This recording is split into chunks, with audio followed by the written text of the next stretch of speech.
Hey everyone, and welcome to the channel. I'm Shantae, and I'm here to make sure you're equipped with the knowledge you need to stay safe and secure in this digital age. Now, if you've ever used the internet, shopped online, or checked your email, then the Cyber News with Shantae is for you.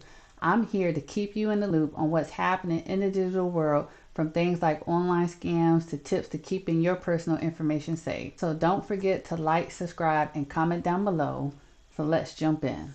So big news today, guys. As you may have heard, AT&T experienced a massive outage today. So I'm just going to explain to you what happened today, and then at the end I'm going to give you my thoughts on it from a cybersecurity perspective, since I have experience in the field. So this morning, AT&T and other wireless carriers experienced nationwide outages affecting services like making calls, sending texts, and even contacted emergency services of 911. So the reports came in from major cities, which indicated significant disruptions, with AT&T users being the most affected by this, followed by Verizon and T-Mobile customers, even though Verizon and T-Mobile have both made separate statements that they have not experienced an outage. I'm going to show you that that is contrary to what they're saying here as I get further along in the story. The Federal Communications Commission, or the FCC, is investigating the outages with the assistance from the Department of Homeland Security and the FBI. By 3 p.m., AT&T announced that the service was fully restored today,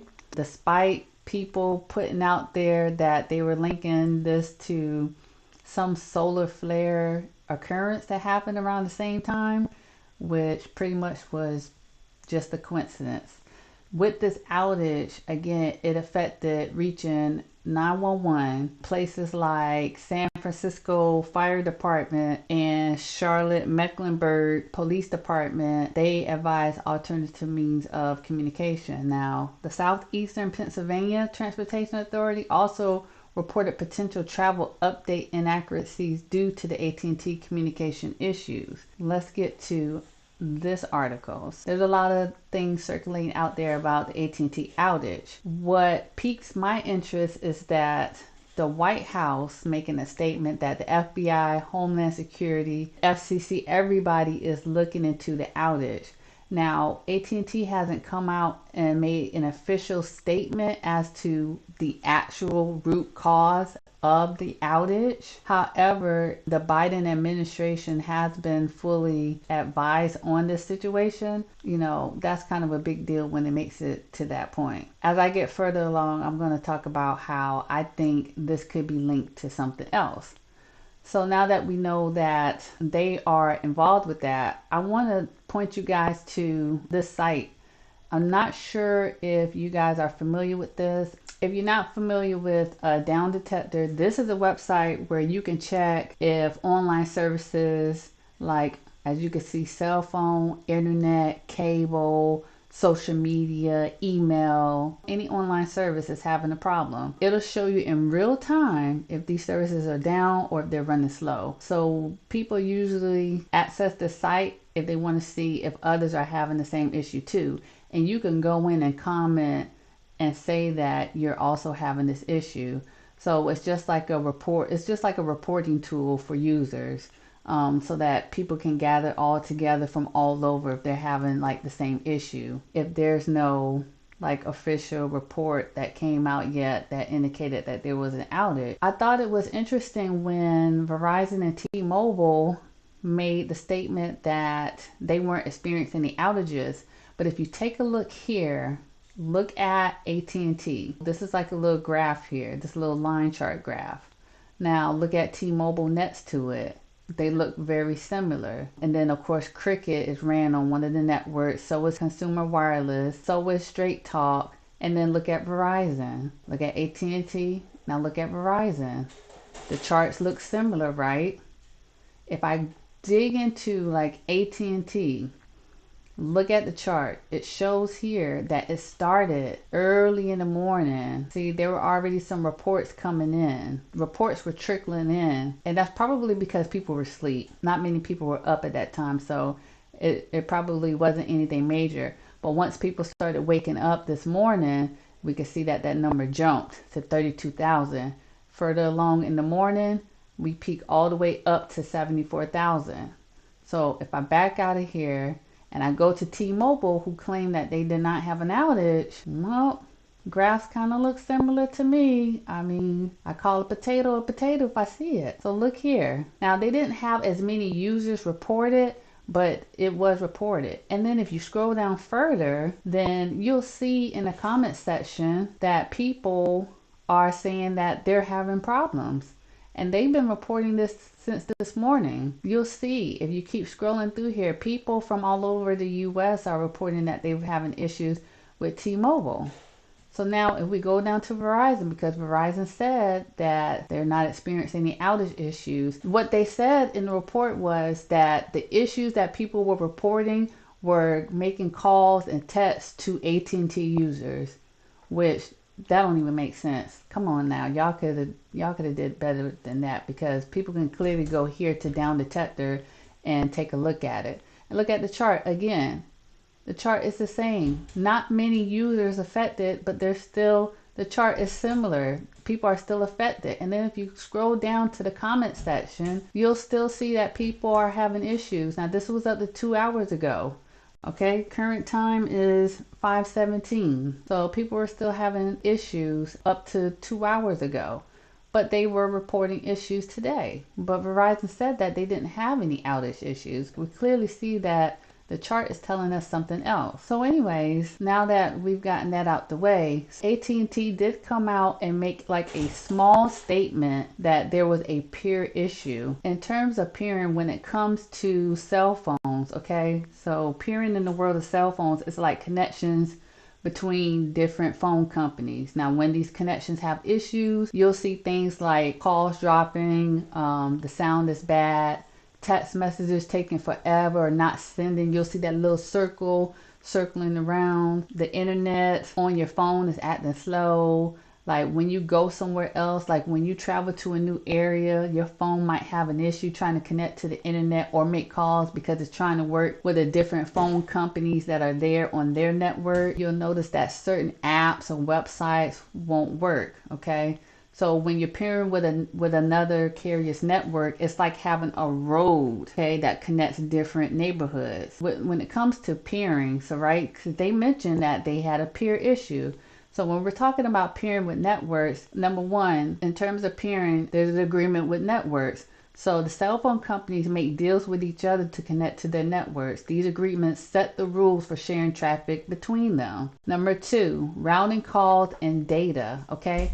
When you call or message someone on a different network, your call or message travels through these connecting points. It's like how you drive through intersection to get to your friend's house in the neighborhood. Number three, with peering on different networks, you sharing the traffic. So at these different connection points, your call or your messages is passed from one network to another. It's just like cars merging on the highway. So this ensures that your message gets to the right place. Number four, paying for usage. Just like tolls on the highway, cell phone companies figure out how to pay each other for using their connections. So this helps keeps everything fair. And then lastly, when it comes to peering in terms of cell phone networks or the network providers, this just helps to keep things running smoothly, okay? So with these agreements, they also make sure that your calls and messages are clear and they go through quickly so you can stay connected without any hiccup. In the end, peering between cell phone networks, they pretty much help us talk, text, and use the internet without issues, no matter what company we're with. If they're having a peering issue and they have these agreements, they were saying that it was just AT&T. My thoughts on this is, this seems like it could potentially be an attack. I'll tell you from my experience dealing with cyber breaches, insider threats, software hiccups, because I guarantee you, if this was a simple software hiccup or this was a network issue, they could have clearly said that in the news by now. Like that could have been released by now, but they haven't said that. They said that they're working to restore, and that the Department of Homeland Security, the FBI, the FCC, everybody's investigating. And if it is a cyber attack, they will let everyone know. In my experience with these type of incidents, what typically happens is that when there is a breach or there's a cyber attack or there's some type of cyber threat. We have to take the time out to investigate. Okay, so the only people who will know will be those that need to know. So if we have a partner and we have services with them and they could potentially be affected, of course we will let them know so that they can take action on their side to make sure that they're not compromised, or if they are compromised, then they can slow down the attacker from moving through their network as well. And so when this happens, this takes time, okay?